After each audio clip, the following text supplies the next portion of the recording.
নমস্কার, আমি লোপামুদ্রা নাগ। আমার এই ডিভাইন প্ল্যাটফর্মে আপনাদের সকলকে স্বাগত জানাই। আজকে আমি আপনাদের সাথে খুব সহজভাবে মন ও ব্রেনের পার্থক্য কী এবং মন আমাদের জীবনকে কিভাবে প্রভাবিত করে সেটাই শেয়ার করতে চলেছি। সহজ ভাষায় যদি বলি তবে বলতে হয় ব্রেন হলো মানব শরীরের একটা অংশ।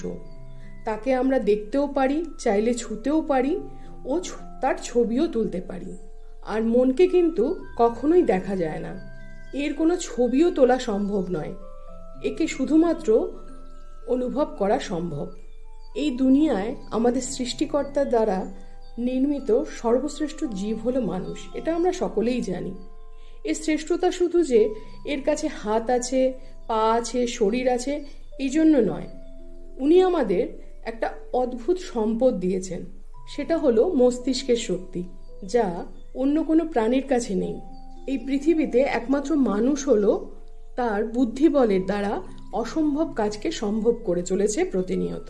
এই মন শব্দটার সাথে আমরা সকলেই কিন্তু খুব পরিচিত। এ নিজে অদৃশ্য থেকে 24 ঘন্টাই অবিরাম কাজ করে চলেছে এবং আমাদের জীবনকে বিভিন্নভাবে প্রভাবিত করে চলেছে। আমাদের ভালো লাগা, ভালো না লাগা, জীবনের সফল হওয়া, জীবনে অসফল হওয়া সবকিছুই কিন্তু মনের ওপর নির্ভর করে। আমরা আমাদের চারপাশে যা দেখি, স্ট্রাকচার, টেকনোলজি, সমাজ, সঙ্গীত, নিয়ম, এই সব কিছু কিন্তু মনের কারণেই ঘটে চলেছে। আমাদের মনের মুখ্য দুটো ভাগ রয়েছে, একটা হলো চেতন মন, যাকে আমরা কনসিয়াস মাইন্ড বলি, আর একটা হলো অবচেতন মন বা সাবকনসিয়াস মাইন্ড। এই চেতন মন মনের মাত্র 10% পাওয়ারকে ব্যবহার করতে পারে, মানে তার 10% পাওয়ারকে ব্যবহার করার মতো তার ক্ষমতা রয়েছে।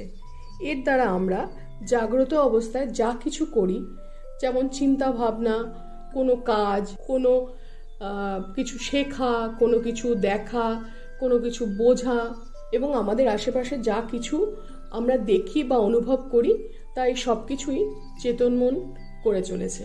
চেতন মন প্রশ্ন করতে পারে, তর্ক করতে পারে এবং যে কোনো পরিস্থিতিতে ও ভেবেচিন্তে একটা সিদ্ধান্তও নিতে পারে। এই সব ক্ষমতা থাকে চেতন মনের কাছে।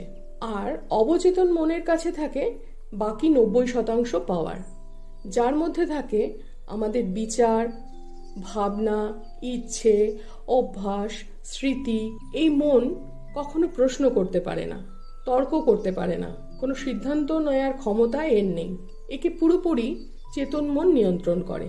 চেতন মন একে নির্দেশ দেয়, এই অবচেতন মন সেটাকে সত্যি ভেবে মেনে নেয় এবং সেই দিকেই সে এগিয়ে যায়, কোনো প্রশ্ন করে না। আমাদের অবচেতন মনে কোনো ভাবনা বা বিচারকে যদি পৌঁছে দিতে হয়, তবে সেটা চেতন মনের মাধ্যম দিয়েই পৌঁছে দিতে হবে। এতে অবচেতন মন ওই ভাবনা বা বিচারকে সত্যি বলে স্বীকার করে নেবে আর সেই অনুসারে সে কাজ করতে শুরু করে দেবে। যেমন ধরুন, একটি জাহাজ, আপনি হলেন এই জাহাজের ক্যাপ্টেন। ক্যাপ্টেন মানে আপনি হলেন চেতন মন, আর এই জাহাজটা হলো অবচেতন মন। আপনি সঠিক নির্দেশ দিলে ও সঠিক দিশায় এগিয়ে যাবে, আর যদি আপনি ভুল নির্দেশ দেন তবে সে ভুল দিশায় এগিয়ে যাবে আর দুর্ঘটনাগ্রস্ত হয়ে পড়বে। ঠিক এরকমই আমাদের মনের সাথেও ঠিক এরকমই ঘটনা ঘটে। আমরা যদি চেতন মনকে সঠিক বিচার বা ভাবনা দ্বারা পরিচালিত করি এবং তাকে শক্তিশালী করে গড়ে তুলি, তাহলে আমরা জীবনে সব সময় সুফল পাবো।